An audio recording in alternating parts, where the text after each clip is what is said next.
தங்கள் ரசனையால் சினிமா உலகை வாழ வைக்கும் ரசிகர்கள் யாவருக்கும் வெட்டி விமர்சனத்தின் முதல் வணக்கம். இந்த பகுதியில் நாம் இப்போ விமர்சனம் பார்க்கக்கூடிய படம் இயக்குனர் நாரதனுடைய படைப்பில் டாக்டர் சிவராஜ்குமார் அவர்களின் நடிப்பில் ஒரு கன்னட படமாக தமிழ்லையும் டப்பிங் ஆகி நம்ம ஊர் திரையரங்கில் ஓடிக்கிட்டு இருக்கக்கூடிய பைரதி ரணகள் படத்தோட விமர்சனம் தான் பார்க்க போகிறோம். இந்த கதைக்கு போகிறதுக்கு முன்னாடி நான் உங்ககிட்ட ஒரே ஒரு விஷயத்தை தான் சொல்லிக்கணும்னு நினைக்கிறேன். அதாவது இந்த படம் எப்பேற்பட்ட ஆளுங்களுக்கு அப்படின்னா, அடிக்கணும், வெடிக்கணும், வில்லனை போட்டு பொழக்கணும், லாஜிக்கே இல்லாமல் ஃபுல் அண்ட் ஃபுல் ஒரு மேஜிக்காக இருந்தாலுமே ஒரு 2-2.5 மணி நேரம் எங்களை என்டர்டெயின்மெண்ட் பண்ணணும்னு நினைக்கக்கூடிய மக்களுக்கு அடடே இப்படியெல்லாம் படம் எடுக்க முடியுமான்னு மூக்கு மேலே விரல் வைக்கிற அளவுக்கு முட்டாள்தனமாக படம் எடுக்கணும்னு நினைக்கிறாங்க பார்த்தியா, அந்த மாதிரி ஆக்ஷன் பிரியர்களுக்கான படம் தான் இந்த படம். இப்போது இந்த படத்துடைய கதைக்கு வருவோம். இந்த படத்தோட கதையின் பிரகாரம் கதாநாயகன் ஒரு தண்ணி இல்லாத கிராமத்தில் வாழ்ந்துக்கிட்டு இருக்காரு. கதாநாயகனோட அப்பா அவ்வப்போது நகரத்துக்கு தண்ணிக்காக கவர்மெண்ட் அலுவலகங்களில் மனு கொடுத்துட்டு போயிடுவார். ஆனால் கொடுக்கக்கூடிய மனுக்களை இவங்க என்ன பண்ணுவாங்க, பொதுவாக நம்ம அரசியல்வாதிகள் மக்கள் மனு கொடுத்தா கொண்டு போய் குப்பையில் போடுவாங்க. அங்கே இருக்கக்கூடிய அரசு அதிகாரிகள் அந்த மனுவை வாங்கி பஜ்ஜி சொஜ்ஜிலாம் தொட்டு தின்னுட்டு திரும்ப குப்பையில் போடுவாங்க. இது ஒரு வாடிக்கையாகவே இருக்குது. ஒரு கட்டத்தில் காண்டான கதாநாயகன் என்ன பண்ணுறாரு அப்படின்னா, அந்த ஆஃபீஸுக்கு போய் குண்டு வச்சு ஒரு 6 பேரை போட்டு தள்ளிடுறாரு. இதனால் நம்ம கதாநாயகனை சின்ன வயசுலேயே சிறுவர் சீர்திருத்த பள்ளியில் கொண்டு போய் விட்டுறாங்க. 21 வருஷம் கழித்து அந்த ஜெயிலேருந்து வெளியே வராரு. எப்படி வெளியே வராருன்னா, உள்ளேயே சட்டமெல்லாம் படித்து ஒரு வழக்கறிஞராக வெளியே வராரு. வெளியே வந்த பிறகு என்ன பண்ணுறாருன்னா, மக்களுக்காக, அதாவது பொதுமக்களுக்காக, பொது சேவைக்காக மட்டும்தான் என்னோட பணி, காசுக்காக நான் இந்த லாயர் தொழிலை செய்ய மாட்டேன் அப்படிங்கிற கொள்கையோட மக்களுக்காக சேவை செஞ்சுக்கிட்டு இருக்காரு. இதற்கிடையில் ராகுல் போஸ் நம்ம ஒரு கார்பரேட்டர் வில்லன் குறுக்கிடுறாரு. இந்த கார்பரேட் வில்லனுக்கும் நம்ம கதாநாயகனுக்கும் கோல் மூட்டி விட்டுறாங்க. அதுக்கப்புறம் அவங்க 2 பேருக்குள்ளே என்னதான் நடந்தது, எப்படி தான் இந்த கதை முடிஞ்சது அப்படிங்கிறதா இந்த படத்தினுடைய ஒன்லைன் ஸ்டோரி.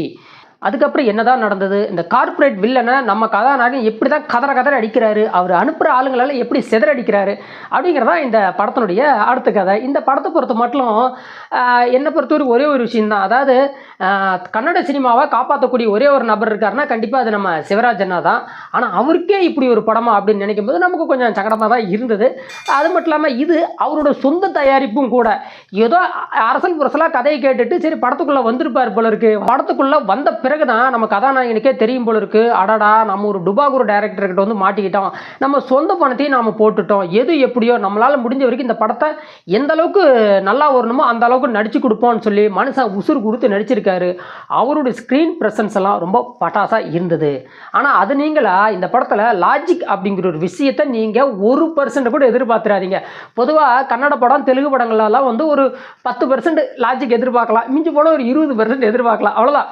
அதுக்கு மேலே லாஜிக் அப்படிங்கிற ஒரு விஷயத்தை நாம் கன்னடா தெலுங்கு படங்களில் பெருசாக எதிர்பார்க்க முடியாது. ஆனால் இந்த படத்தில் அந்த 10-20% கூட லாஜிக்கை எதிர்பார்க்காதீங்க. அதுக்கு முன்னுதாரணமாக ஒரே ஒரு விஷயம் என்னென்னா, நம்ம வில்லன் ராகுல் போஸை ஒரு தேனீ கடிச்சிடும். அந்த தேனீ கடிச்சதுக்காக சுற்று வட்டாரத்தில் ஒரு 2 கிலோமீட்டருக்கு பூச்செடியே இல்லாமல் அழிக்கிறாங்கன்னு வச்சுங்க. அந்த அளவுக்கு இந்த லாஜிக் மிஸ்டேக் அழகாக மிக்ஸ் பண்ணி எடுத்துருக்குறாங்கன்னு கூட சொல்லலாம். ஏன்னா இந்த படம் முழுக்க அந்த மாதிரி தான். படத்தோட ஃபஸ்ட் ஹாப்பும் சரி செகண்ட் ஹாப்பும் சரி, ஃபஸ்ட் ஹாப்பு கூட லாஜிக் மிஸ்டேக்கும் வந்தது போனது பெருசாக அந்த மாதிரி ஒரு சில விஷயங்கள் கனெக்ட் ஆகலைனாலும் பார்க்குறது ஓரளவுக்கு நல்லா இருக்குது. செகண்ட் ஹாப்புக்கு மேலே ஸ்டோரி ஓரளவுக்கு நல்லாவே ஸ்லோவாக ஆரம்பிக்குது. அது மட்டும் இல்லாமல் கதாநாயகி அப்படிங்கிற கதாபாத்திரம் மிஞ்சி போனால் ஒரு 10-15 டைலாக் கூட பேசுறதில்ல. மிஞ்சி போனால் அவங்க பேசுகிற டைலாக் ஒரு 5-6 தான் வரும். அதுக்குள்ளே சம்பிரதாயத்துக்கு வச்ச சாத்துக்குடியுமோ அது கூட இல்லாமல் கதாநாயகி சும்மா ஒப்புக்கு சப்பானா வச்சுருக்காங்க அப்படின்னு கூட நாம் சொல்லலாம். படத்தோட ஆக்ஷன் சீக்வன்ஸு, ஸ்டென்ட்டு, சினிட்டோகிராஃபி ஓரளவுக்கு ரொம்ப நல்லாவே இருந்தது. என்ன நம்ம சிவராஜன்னா நடிக்கக்கூடிய பெரும்பாலான காட்சிகள்லேயும் லாஜிக் இல்லாத அளவுக்கு நிறைய விஷயங்கள் இருக்குது. அந்த அளவுக்கு படத்துக்குள்ளே ஏகப்பட்ட குளறுபடிகளை பண்ணி வச்சுருக்காங்க. நான் முதல்ல சொன்ன மாதிரி தான், இந்த படத்தை நீங்கள் பார்க்கணும் அப்படின்னு நினச்சா மூளையை கழட்டி முச்சண்டியில் வச்சுட்டு போவீங்களோ, மூளையை கழட்டி உங்கள் வீட்டு மூளையில் வச்சுட்டு போவீங்களோ, இல்லை மூளையை கழட்டி பார்க்கிங்கில் வச்சுட்டு போவீங்களோ, அதை பற்றிலாம் தெரியவே தெரியாது. ஒரு ஃபுல் அண்ட் ஃபுல் என்டர்டைன்மெண்ட்டு. போனால் நம்மளை என்டர்டைன்மெண்ட் பண்ணணும். ஒரு 2 மணி நேரம் என்ன ஏதுன்னு தெரியாது, படம் பரபரன்னு ஓடணும், அடிக்கணும், வெடிக்கணும், வில்லனை போட்டு பொழக்கணும்.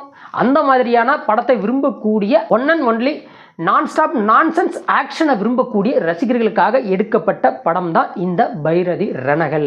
மொத்தத்தில் இந்த பைரதி ரணகள் படத்தை பற்றி சுருக்கமாக சொல்லணும்னா, ரகரகமாக யோசித்து நம்ம மூக்கு மேலே விரல் வைக்கிற அளவுக்கு நிறைய முட்டாள்தனத்தை உள்ளே செஞ்சு வச்சிருக்கிறாங்க. ஃப்ரீயாக இருந்தால் போய் பார்த்துட்டு எப்படி இருக்குது அப்படிங்கிற உங்கள் கருத்தையும் கமெண்ட்டில் சொல்லுங்கள். மறக்காமல் இந்த விமர்சனம் உங்களுக்கு பிடிச்சிருந்தா லைக் பண்ணுங்கள், ஃப்ரெண்ட்ஸ் அண்ட் ஃபேமிலிக்கு ஷேர் பண்ணுங்கள். நம்ம சேனலை சப்ஸ்கிரைப் பண்ணி தங்களின் மேலான கருத்துக்களை கமெண்ட்ல சொல்லவும் மறந்துடாதீங்க. மற்றும் ஒரு சிறந்த விமர்சனத்துடன் தங்களை சந்திக்கும் வரை தங்களிடமிருந்து நன்றி கூறி விடைபெறுவது வெற்றி விமர்சனம். வெல்க தமிழ்.